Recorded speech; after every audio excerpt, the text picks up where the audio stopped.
Aí vai ficar muito grande.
Hamza और हंसला का कब्र है। दो हिस्सा है कब्र में, एक हिस्सा ये है और दूसरा हिस्सा वो है।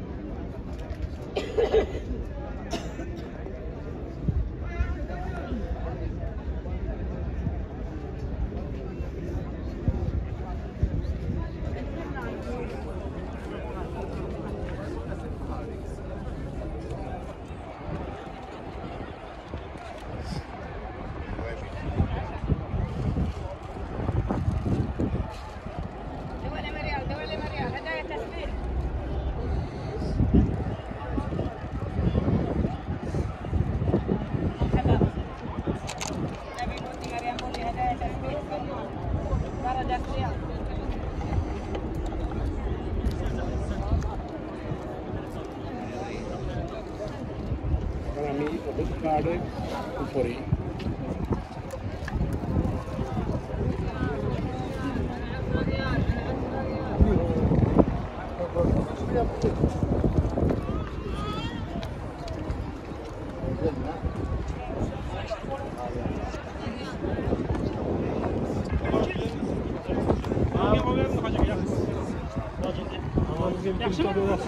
Hani kurye ve çeşne yakını sana şuna alalım. ben yaklaşık alayım. Evet, böyle. Acaba adam gül patates yapar ama ne Bu tarafta gelin, şöyle toplanalım. Bu taraftan daha net gözüküyor. चलो दूसरी जगह भी जाना है